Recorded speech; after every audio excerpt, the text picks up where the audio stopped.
राधे राधे। गुरुओं के गुरु बृहस्पति देव की जय। श्री बृहस्पति बार व्रत कथा।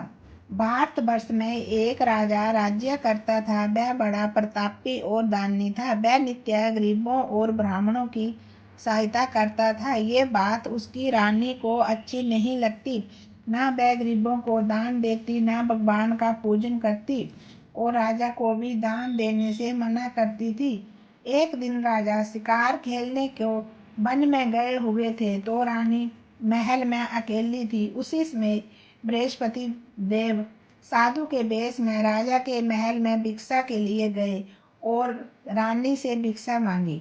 रानी ने भिक्षा देने से इनकार किया और कहा, हे साधु महाराज जी, मैं तो दान पुण्य से तंग आ गई हूँ। मेरा पति सारा धन लुटाता रहता है। मेरी इच्छा है कि हमारा सब धन नष्ट हो जाए, फिर ना रहेगा बांस, ना बजेगी बांसुरी। साधु ने कहा, देवी तुम तो बड़ी अजीब हो। धन संतान तो सभी चाहते हैं, पुत्र और लक्ष्मी तो पापी के घर में भी होनी चाहिए। यदि तुम्हारे पास अधिक धन है तो भूखों को अन्न दो, प्यासों के लिए प्याऊ बनवाओ, मुसाफिरों के लिए धर्मशाला खुलवाओ। जो निर्धन अपनी कुंवारी कन्याओं का विवाह नहीं कर सकते हैं, उनका विवाह करा दो। और ऐसे कई काम हैं जिनके करने से तुम्हारा यश लोक परलोक में फैलेगा। परंतु रानी पर उस उपदेश का कोई प्रभाव न पड़ा। वह बोली, महाराज जी, आप मुझे कुछ न समझाइए। मैं ऐसा दान नहीं चाहती जो बांटती फिरो। साधु ने उत्तर दिया, यदि तुम्हारी ऐसी इच्छा है तो ऐसा ही होगा। तुम ऐसा करना कि बृहस्पति के बार को घर लीप कर पीली मिट्टी से अपना सिर धोकर स्नान करना, भट्ठी चढ़ा करके कपड़े धोना। ऐसा करने से आपका सारा धन नष्ट हो जाएगा। इतना कहकर वह साधु महाराज जी वहां से अलोप हो गए। जैसे वह साधु महाराज कह करके गया है, रानी ने वैसा ही किया। 6 बृहस्पति बार ही बीते कि उनका सब धन नष्ट हो गया और भोजन के लिए दोनों तरसने लगे, शारीरिक भोगों से दुखी रहने लगे। तब राजा ने रानी से कहा कि तुम यहाँ पर ही रहो, मैं दूसरे देश को जाऊंगा, क्योंकि यहाँ पर तो मुझे सभी लोग जानते हैं, इसलिए कोई कार्य भी नहीं कर सकता। देश चोरी परदेश भीख बराबर है। ऐसा कहकर राजा परदेश चला गया। वहां जंगल को जाता और लकड़ी काट कर लाता और शहर में बेचता। इस तरह अपना जीवन व्यतीत करने लगा। एक दिन दुखी होकर के जंगल में एक पेड़ के नीचे निश्चित रूप से आसन जमा करके बैठ गया। वह अपनी पहले की दशा को याद करके व्याकुल होने लगा। बृहस्पतिवार का दिन था। एकाएक उसने देखा कि निर्जन वन में एक साधु प्रकट हुआ। वह साधु के वेश में स्वयं बृहस्पति देवता ही थे। लकड़ैरे के सामने आकर के बोले, हे लकड़ैरे, इस सुनसान जंगल में तू चिंता मगन क्यों बैठा है? लकड़ैरे ने दोनों हाथ जोड़कर प्रणाम किया और उत्तर दिया, महाराज जी, आप सब कुछ जानते हैं, मैं क्या कहूँ। ये कह करके रोने लगा और साधु को आत्म कथा सुनाई। महात्मा जी ने कहा, तुम्हारी स्त्री ने बृहस्पति के दिन वीर भगवान का निरादर किया है, जिसके कारण रुष्ट होकर के उन्होंने तुम्हारी ऐसी दशा कर दी है। अब तुम चिंता को दूर करके मेरे कहने पर चलो तो तुम्हारे सारे कष्ट दूर हो जाएंगे और भगवान तुम्हें पहले से भी अधिक संपत्ति देंगे। तुम बृहस्पति के दिन पाठ किया करो। 2 पैसे के चने मुनक्का मंगवा करके उसका प्रसाद बनाओ और शुद्ध जल से लोटे में शक्कर मिलाकर अमृत तैयार करो। कथा के पश्चात अपने सारे परिवार व सुनने वाले प्रेमियों में अमृत व प्रसाद बांटकर आप भी ग्रहण किया करो। ऐसा करने से भगवान तुम्हारी सब मनोकामना पूरी कर देंगे। साधु के ऐसे वचन सुनकर के लकड़ैरा बोला, हे प्रभु, मुझे लकड़ी बेचकर इतना पैसा नहीं मिलता जिससे मैं भोजन करने के उपरांत कुछ बचा सकूं। मैंने रात्रि में अपनी स्त्री को व्याकुल देखा है। मेरे पास कुछ भी नहीं जिससे उसकी खबर मंगा सकूं। साधु ने कहा, हे लकड़ैरे, तुम किसी भी बात की चिंता मत करो। बृहस्पति के दिन तुम रोजाना की तरह लकड़ियां लेकर शहर को जाना। तुमको रोज से दुगना धन प्राप्त होगा। जिससे तुम बलि भांति भोजन कर लोगे तथा बृहस्पति देव जी की पूजा का सामान भी आ जाएगा। इतना कहकर साधु अंतर ध्यान हो गए। धीरे धीरे समय व्यतीत होने लगा। फिर वही बृहस्पति का दिन आया। लकड़हारा जंगल से लकड़ी काट कर किसी भी शहर में बेचने गया। उसे उस दिन और दिनों से अधिक पैसा मिला। राजा ने गुड़ चना ला करके गुरुवार का व्रत किया। उस दिन से उसके सभी क्लेश दूर हो गए। परंतु जब दूसरा गुरुवार का दिन आया तो बृहस्पतिवार का व्रत करना भूल गया। इसी कारण बृहस्पति भगवान नाराज हो गए। उस दिन से उस नगर में राजा ने विशाल यज्ञ का आयोजन किया तथा शहर में ये घोषणा करा दी कि कोई भी मनुष्य अपने घर में भोजन ना बनावे, ना आग जलावे। समस्त जनता मेरे यहाँ भोजन करने को आएगी। जो इस आज्ञा को नहीं मानेगा उसे फांसी की सजा दी जाएगी। इस तरह की घोषणा संपूर्ण नगर में करा दी। राजा की आज्ञा अनुसार शहर के सभी लोग भोजन करने के लिए गए, लेकिन लकड़हारा कुछ देर से पहुंचा, इसलिए राजा उसको अपने साथ घर लेवा करके घर में भोजन कराने लगे। तो रानी की दृष्टि उस खुट्टी पर पड़ी जिस पर उसका हार लटका हुआ था, तो वह उसे वहां पर दिखाई ना दिया। रानी ने निश्चय किया कि मेरा हार इस मनुष्य ने ही चुरा लिया है। उसी समय पुलिस को बुला करके उसको जेल खाने में डलवा दिया।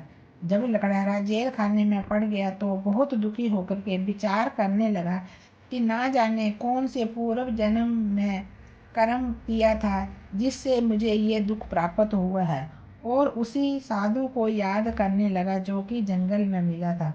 उसी समय तत्काल बृहस्पति देव साधु के रूप में प्रकट हो गए और उसकी दशा को देखकर कहने लगे, अरे मूर्ख, तूने बृहस्पति देव की कथा नहीं करी, इसी कारण तुम्हें दुख प्राप्त हुआ है।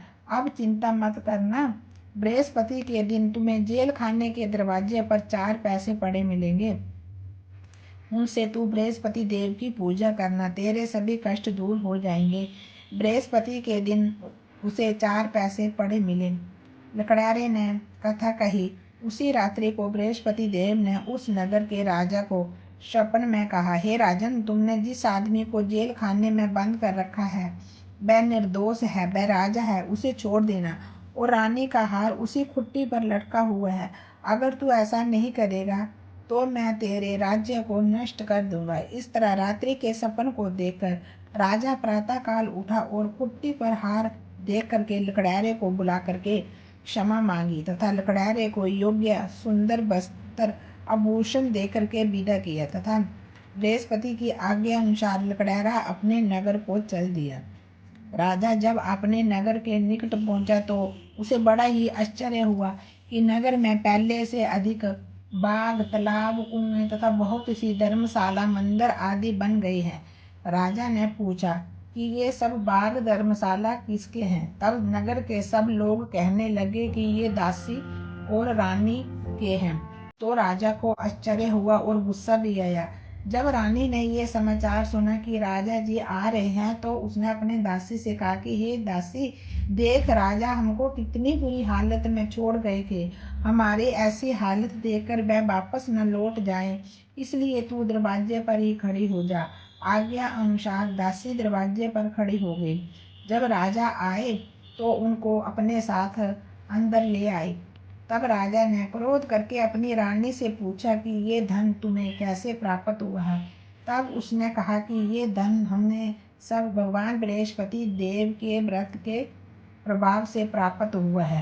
राजा ने निश्चय किया कि 7 रोज बाद तो बृहस्पति देव का पूजन सब लोग करते हैं, परंतु मैं रोजाना दिन में 3 बार कहानी कहा करूँगा और रोज व्रत रखा करूँगा। अब हर्ष में राजा के दुपट्टे में चने की दाल बंधी रहती तथा वह दिन में 3 बार कहानी कहता है। एक रोज राजा ने विचार किया कि चलो अपनी बहन के घर वो आगे। इस तरह निश्चय कर राजा घोड़े पर सवार हो अपनी बहन के यहाँ चलने लगा। मार्ग में उसने देखा कि कुछ आदमी एक मुर्दे को लिए जा रहे हैं। उन्हें रोककर राजा कहने लगा, अरे भाइयों, मेरी बृहस्पति देव की कथा सुन लो। वे बोली, हमारा तो आदमी मर गया है, उसको अपनी कथा की पड़ी है। परंतु कुछ आदमी बोले, अच्छा कहा, हम तुम्हारी भी कथा सुन लेंगे। राजा ने दाल निकाली और कथा सुनाना शुरू कर दी। जब कथा आदि हुई तो मुर्दा हिलने लगा, और जब कथा पूरी समाप्त हो गई तो वह मनुष्य राम राम करके उठ करके बैठ गया। आगे मार्ग में उसे एक किसान खेत में हल चलाता मिला। राजा ने उसे देखा और उससे बोला, अरे भाई, मेरी बृहस्पतिवार की कथा सुन ले। किसान बोला कि जब तक मैं तेरी कथा सुनूंगा तब तक 4 हलैया जोत लूंगा। जा अपनी कथा किसी और को सुनाना। इस तरह राजा के हटते ही बैल गिर पड़े और उसके पेट में, किसान के पेट में बहुत जोरदार दर्द हुआ। उसी समय उसकी माँ रोटी लेकर के आई, तो उसने जब ये सारा हाल देखा तो अपने पुत्र से सारा हाल पूछा, और बेटे ने सभी हाल कह दिया। तो बुढ़िया दौड़ी दौड़ी उस घुड़सवार के पास गई और उससे बोली कि आप अपनी कथा मेरे खेत पर चल करके कहना। राजा ने बुढ़िया के खेत पर जाकर के कथा कही, जिसके सुनते ही बैल उठ खड़े हुए तथा किसान के पेट का दर्द भी बंद हो गया। राजा अपनी बहन के घर पहुंचा। बहन ने भाई की खूब मेहमानी की। दूसरे रोज प्रातः काल जगा तो वह देखने लगा कि सब लोग भोजन कर रहे हैं। राजा ने अपनी बहन से कहा कि कोई ऐसा मनुष्य है जिसने भोजन नहीं किया है, मेरी बृहस्पति देव की कथा सुन ले। बहन बोली, भैया, ये देश तो ऐसा है, यहाँ पहले लोग भोजन करते हैं, बाद में अन्य कार्य करते हैं। अगर कोई पड़ोस में हो तो मैं देख करके आती हूँ।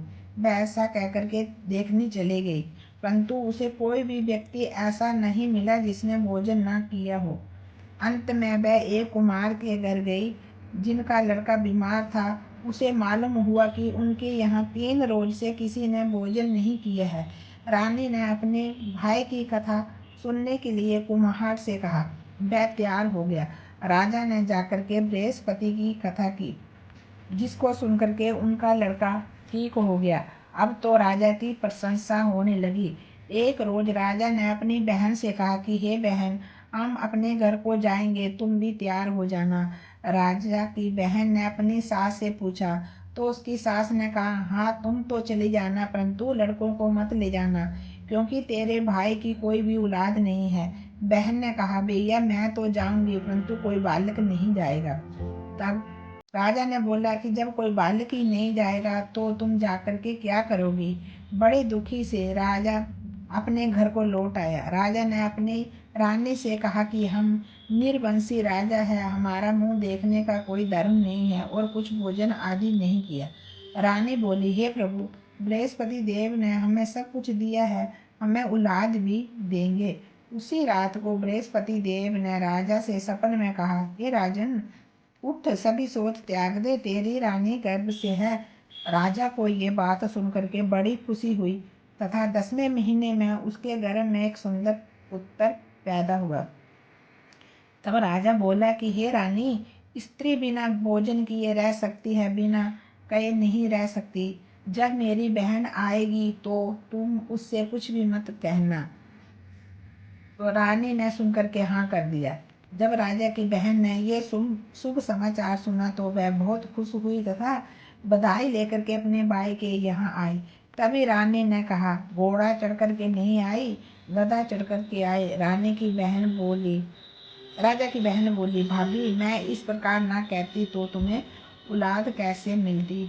बृहस्पति देव जी ऐसे ही हैं, जैसे जिनकी मनोकामना होती है वे सब पूर्ण करते हैं।